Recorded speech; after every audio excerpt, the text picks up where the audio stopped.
Buenos días, buenos días, querido entrevistado. El día de hoy, durante esta entrevista, vamos a profundizar los detalles del flujo de trabajo en una entrevista a productor audiovisual, desde el momento en que un cliente plantea una idea hasta la ejecución final del spot. Entonces, quisiera entrevistado que se presente para poder tenerlo aquí. ¿Qué tal? Soy Miguel Miyajira, director de la Cueva Digital y de Morfosis.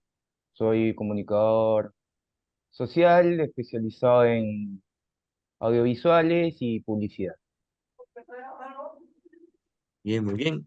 Y Miguel, mira, ¿cree que puede decirnos cómo es el inicio del proceso de realizar un spot publicitario? ¿Cuáles son las etapas? ¿Cómo inicia desde que se habla con el cliente, la agencia? Ya, a ver, hay dos momentos. Eh, Primero, las agencias por lo general, si son proyectos mediano grandes, siempre van a buscar Ujú. a tres casas productoras por lo menos, ¿no? Y van a hacerlas competir. Entonces, digamos que tienes un proyecto de spot de TV, ¿no? Entonces, la agencia tiene el guión, ha realizado el guión y a través de su productora de agencia o productor de agencia, se lo envía a la casa productora, ¿no? En la casa productora, los pedidos de las agencias, de los clientes, los recibe él o la productora ejecutiva, que por lo general son los dueños o socios. O bueno, en otros casos sí pueden ser empleados, digamos, pero por lo general, las casas realizadoras están compuestas a nivel de sociedad por el productor ejecutivo y un director o directora, o un director y contrata a productores ejecutivos, pero siempre el productor ejecutivo es el jefe, digamos, del proyecto, ¿ya? Este, entonces el productor ejecutivo recibe el guión, se lo pasa al director, el director tiene que hacer su devolución, es decir, armar su propuesta visual. Esa propuesta visual te va a arrojar cuál es el presupuesto que necesita esa propuesta audiovisual. Porque un mismo guión puede tener dos presupuestos distintos dependiendo de la propuesta audiovisual que plantees. Ejemplo, un comercial en donde vamos a tener a un papá y a su hija quinceañera en la fiesta de 15 años, ¿no? Y ese momento en el que el papá y la hija están bailando, ¿ok? Entonces, un director puede plantearlo desde la magnitud del evento, ¿no? Contar que es un gran evento, entonces quiere ver planos abiertos, donde vamos a ver toda la locación, las mesas, la comida, los mozos, los invitados, la gente bailando, unas 100 personas ahí, ¿no? Toda la decoración, los globos, o sea, producir toda la fiesta, prácticamente, ¿ok? Porque quiere plantearlo desde la magnitud del evento. Pero otro director puede preferir plantearlo desde la intimidad del momento. Entonces él prefiere ver planos cerrados de el papá y la hija bailando y simplemente sentir alrededor del papá y la hija algo de gente, con tener 20 personas y poniéndolos alrededor de ellos, ya das a entender de que hay una multitud, y por ahí ver pedacitos de pared con unos cuantos adornitos y ya está, ¿no? Entonces, definitivamente el primero te puede salir solamente la producción, pues, $10.000, ¿no? Y el otro, a nivel de producción, te puede salir 3.000, por decir, ¿no? ¿Ya?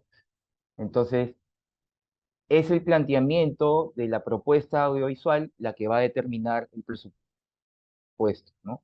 Entonces ya con eso y se presentan frente a agencia y cliente probablemente, presentan la propuesta visual y ya luego agencia y cliente deciden con cuál ir, ¿no? Eh, no siempre van a decidir el más barato, no siempre van a decidir el más caro, no siempre van a decidir la mejor propuesta, depende de cuál sea la realidad del momento de la marca y de la campaña, ¿no? Entonces ya una vez el, que la casa realizadora está aprobada, a partir de ahí recibe el go, entonces ya la casa realizadora tiene que armar la preproducción, que les va a tomar pues, probablemente 1, 2, 3 semanas, dependiendo de la magnitud del proyecto. Y en el camino van a haber múltiples reuniones con agencia para ir mostrando avances de casting, mostrando avances de locaciones, mostrando avances de vestuario, qué sé yo, ¿no? Eh, en el camino el director va a probablemente afinar el shooting board, si es que lo presentó en la propuesta, en la licitación, probablemente afine, y si no presentó, obviamente ya en esta etapa la va a hacer, ¿no? Y cuando ya tienen toda la preproducción definida, ¿no? Se arma este PPT y se va a una preproducción interna, que es una reunión con la agencia, en donde se muestran todas las opciones, ¿no? Muestras tus opciones de casting, tus opciones de locación, tus opciones de vestuario, muestras tu shooting, tus referencias, tu propuesta de foto, y ahí la agencia empieza a preseleccionar y a filtrar, ¿no? ¿Cuál ha sido el proyecto que más le ha costado en dificultad de realizar? ¿Cuáles fueron los retos y cómo se solucionó, no? Si es que nos podría comentar. Mm, Más complicado. O sea, hay veces en donde no es porque el proyecto sea complejo, sino que el proceso se complica, ¿no? Y hay otras veces en donde sí el proyecto es complejo, ¿no? Entonces, te podría hablar de un ejemplo de ese caso en donde el proyecto era complejo, el proceso felizmente corrió bien, porque si corría mal ya moría en el camino, pero era un proceso complejo porque el cliente era el Museo Nacional, el MUNA, que está ahí en Pachacamac, que dicho sea de paso es el museo más grande de Sudamérica. Entonces, el proyecto era un documental, hacer un documental sobre que que deje la pregunta y la interrogante sobre qué es ser peruano, ¿no? Qué es lo que nos define y nos identifica como peruanos. Y para eso querían tener entrevistas y mostrar un poco la vida de 10 a 12 personas peruanas, pero de diferentes partes del Perú, de diferentes realidades, ¿no? Que no sean influencers o que no que sean líderes de opinión, no que sean los típicos winners, Gastón Acurio o, no sé, un actor o una actriz famosa, un deportista famoso. No, querían gente común y corriente, pero que obviamente pues tengan algún valor, ¿no? Una madre de familia, un artista, un cantante, un campesino, un pescador, un empresario y así, ¿no? Y que también representen los diferentes grupos étnicos o sociales. Por ejemplo, querían tener alguien que tenga alguna discapacidad física, ¿no? Querían otro que sea un niño, ¿no? Un niño, niña. Otro tenía que ser de tez morena, otro tenía que ser de raza andina, otro tenía que ser de raza amazónica. Entonces, y teníamos que ir a filmar a cada uno de estos sitios con un tiempo muy corto, ¿no? Teníamos uno o 2 meses para terminar todo. Y inicialmente lo que la agencia nos planteaba era que el director, o sea, el mismo director vaya a todos los lugares y filme en cada lugar y obviamente edite. Eso es lo que normalmente se hace, o sea, tú le asignas el proyecto a un director y este director obviamente filma todo el proyecto, ¿no? Eh, entonces, lo que yo planteé en la etapa de devolución, es decir, en la etapa de competencia, y fue el motivo por el que gané el proyecto, debido a que ellos querían que se respire una sensación de multicidad, ¿no? O sea, como que somos varios tipos de peruanos, con varios tipos de pensamiento, con varios tipos de idiosincrasia. Mi planteamiento fue que en vez de que un director limeño encima se vaya a la punta del cerro a tratar de retratar la idiosincrasia y la identidad de alguien que vive en la punta de un cerro, este, o irse a la selva, o no sé, ¿no? Mi planteamiento fue en realidad, ok, yo voy a armar equipos, voy a descentralizar la producción, voy a conseguir directores en estos 10 puntos del país, yo me encargo obviamente de Lima, ¿no? Y es más, en Lima teníamos que tener dos casos, entonces en Lima también sumé a otra directora para que cada personaje y cada caso tenga también su propio punto de vista a nivel de dirección, ¿no? Y es una jugada arriesgada, porque para empezar, la agencia así nomás no va a conocer pues, a los 10 directores que tú estás proponiendo, entonces puede que no confíe, ¿no? Es arriesgado porque también yo no es que conozca a 10 directores de 10 puntos del país, por ahí conocía 3 4, ¿no? Pero los otros era básicamente recomendación, ¿no? Y es arriesgado porque a pesar de que los conozcas, tú no vas a estar ahí como para supervisarlo. Y siempre tienes esa angustia de no saber cómo va porque no lo estás viendo, ¿no? Sí tuvo sus niveles de complicación. Y ya después, a estos 10 personajes los teníamos que traer a Lima, ¿no? Llevarlos al MUNA y en el MUNA hacer como que un conversatorio con todo, ¿no? Entonces había que producir la traída a Lima, ¿no? Tenerlos acá, obviamente toda la logística, este, todavía época medio de pandemia, entonces para viajar tenías que venir con las vacunas completas y había una señora del lado Titicaca que el mismo día o el día antes de que tenía que venir no tenía la tercera vacuna, pucha, y era un estrés, ¿no? Porque iba a la posta médica, no estaba la enfermera y todo un día, era un loco.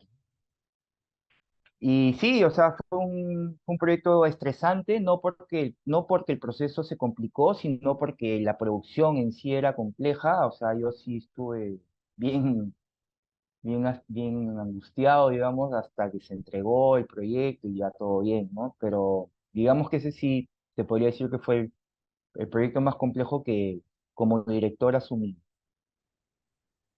Sí, Claro, profe. y Y sí. otra, bueno, esa sería como la última pregunta. Quisiera plantearla así, es, ¿qué recomendación nos podría dar a nosotros como publicistas o como futuros publicistas cuando trabajamos con una casa productora? Pero, ¿qué tenemos que tener en cuenta y qué tipo de cosas o qué es, por así decirlo, la cosa que más debemos evitar de casas productoras al momento de elegir, ¿no? ¿Con quién trabajaremos? Es un poco yuca. ¿Ah? A ver, por lo general las agencias van a trabajar con casas realizadoras y directores que ya conocen, ¿no? Pero a veces se tienen que enfrentar, obviamente, tal vez a algún director nuevo. Entonces, tal vez no basarse solo en el reel de trabajos del director, porque claro, el reel no te muestra el proceso por detrás. O sea, el reel te muestra el producto final, pero no sabes si ese director es medio vago o, o no sé, ¿me entienden? O no sé, o sea, no hace bien sus procesos.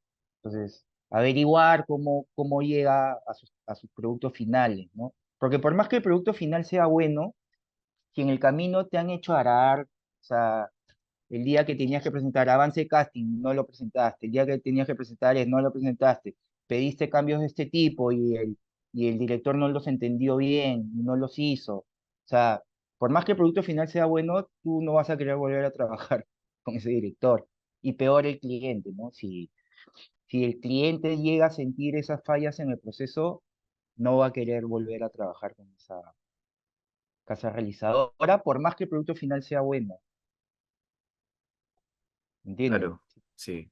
O ¿Ya? sea, de lo que o sea, se le dificultó un poco, pero yo creo que lo que podemos sacar quizás es lo más importante que una agencia o publicitaria de buscar de una casa productora o realizadora y viceversa, puede ser que tengan una buena comunicación, supongo, entonces, entre ellas. No, Lo sí, que, eso es, sí, eso quizás es, ¿no? Buscar una realizadora que sí comunique las cosas y viceversa, supongo. Eso podemos sacarle. sí, sí, sí. Sí, la comunicación es la base. Todo es comunicación. O sea, no solo en publicidad, ¿no? En cualquier trabajo, la base de un buen trabajo es que la comunicación sea la adecuada, que el brief sea el adecuado, que los cambios pedidos sean los adecuados, ¿no? Que la propuesta que envía el proveedor esté bien explicada, eso.